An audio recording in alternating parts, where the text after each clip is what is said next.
Madame la Présidente du MGC, Madame Simone Yves Babo,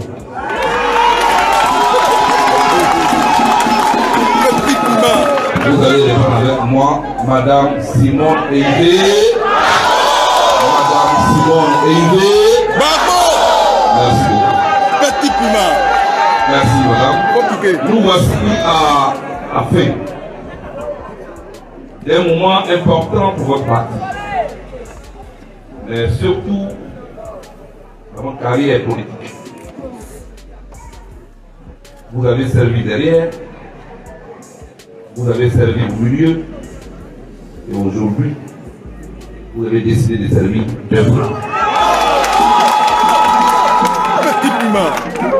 Aujourd'hui, je ne prends pas simplement la parole en tant que fils. Parce que je veux parler à la femme politique. C'est dans ce cadre que nous sommes.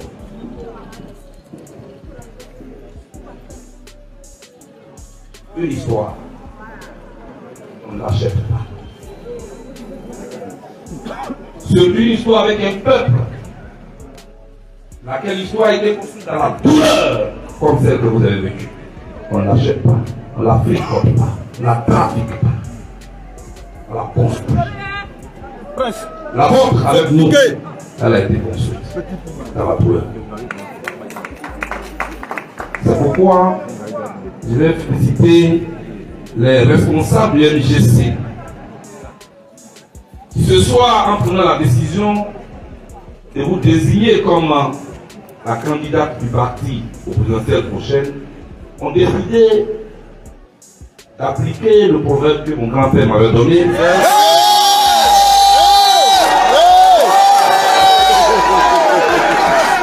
Et il disait, on ne laisse pas le ventre, on ne laisse pas le tam-tam, on ne laisse pas le tam-tam pour aller taper le ventre. Et espérer qu'il y ait des danseurs. On ne laisse pas le tam-tam pour aller taper le ventre. Espérer qu'il y ait des danseurs. Ouais.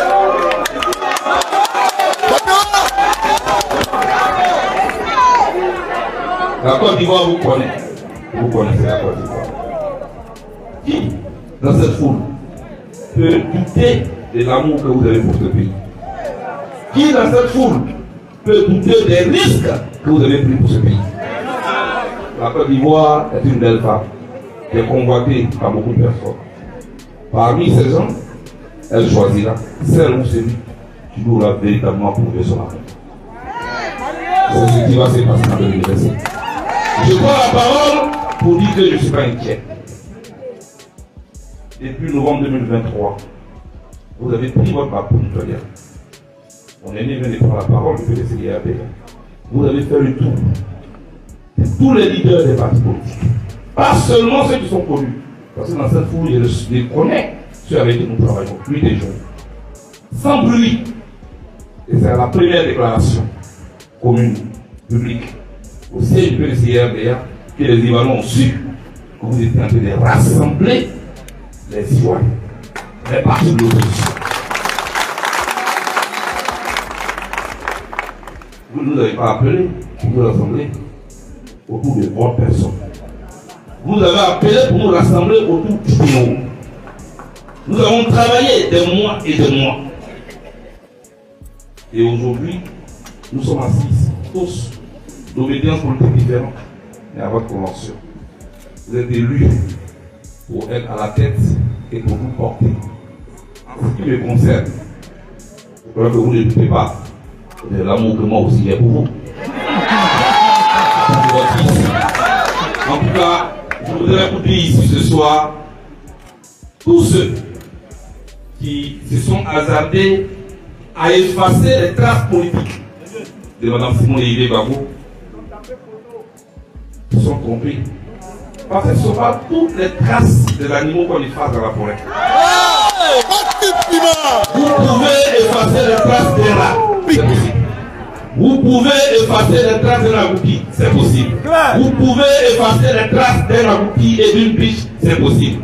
Vous ne pouvez pas effacer les traces d'un éléphant politique comme Simone Yves. Vous êtes un éléphant politique. Nous apprenons autour de vous. Et nous devons toujours apprendre. Pour ne pas trop perdre le temps aux autres qui vont intervenir après moi, sachez que nous qui sommes là, dans la plateforme des partis de l'opposition, nous vous attendons impatiemment pour qu'on puisse continuer le travail que vous avez initié. Quand je dis nous, je parle du COJEP, du PDC-IRDR, de l'URD, de tous les autres partis politiques qui sont là, pour qu'on puisse travailler ensemble. Et on espère qu'ensemble, nous allons donner aux Ivoiriens l'espoir qu'on a tenté de leur faire perdre. Je vous remercie. À l'investiture de l'ex-première dame de Côte d'Ivoire Madame Simone Évêque Gbagbo lors de la convention de son parti le MGC, l'ancien ministre de la Jeunesse et également président de son parti le COJEP, Charles Blé Goudé a rendu un vibrant hommage à celle qu'il appelle affectueusement sa maman. À travers ces mots, nous pouvons comprendre que l'ancien leader de la jeunesse ivoirienne a fait son choix quant à la crise au FPI qui a conduit à la séparation des deux dinosaures de la politique ivoirienne en la personne du président Laurent Gbagbo et son ex-femme Simone Évêque Gbagbo. Pour le président du COJEP, on ne peut pas laisser le tam-tam et aller taper le ventre pour espérer qu'il ait des danseurs. C'est triste de voir que le pays se divise. Mais tout était prévisible après l'annonce du divorce du président Gbagbo avec sa femme de longue date Simone Gbagbo.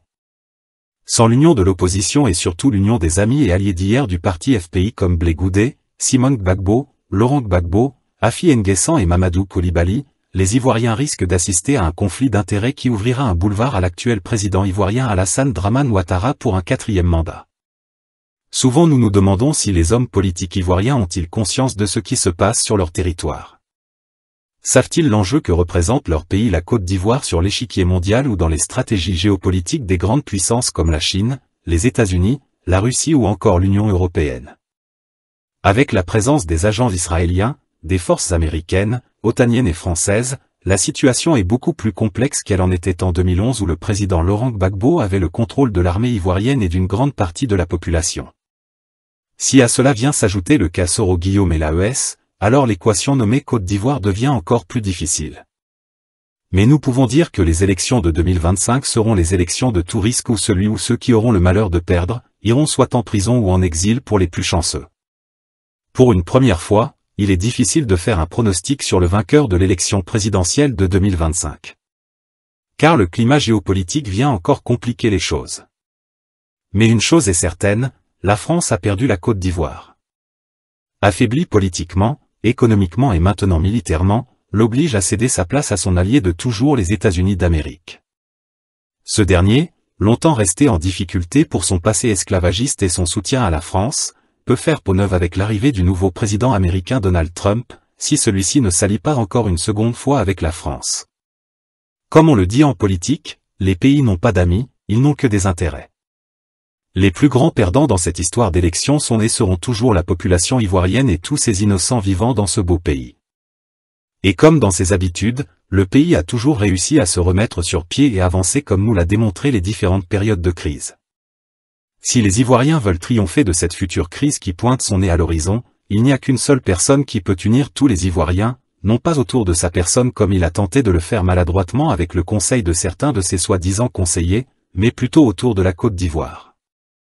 Et cette personne n'est autre que l'ex-président Laurent Gbagbo. Mais si ce dernier continue sur cette même voie comme il le fait avec ses partisans, alors l'autre opposition conduite par son ex-femme Simone Évêque Gbagbo prendra la rêne des choses et le président Gbagbo perdra cette légitimité et popularité à cause de son orgueil, sa soif du pouvoir et aussi de ses faux conseillers qui rôdent autour de lui. Comme tout Ivoirien, on imaginait le président prendre le contrôle de la Côte d'Ivoire et même de l'Afrique après sa libération par la CPI, Cour pénale internationale, mais à notre grande surprise.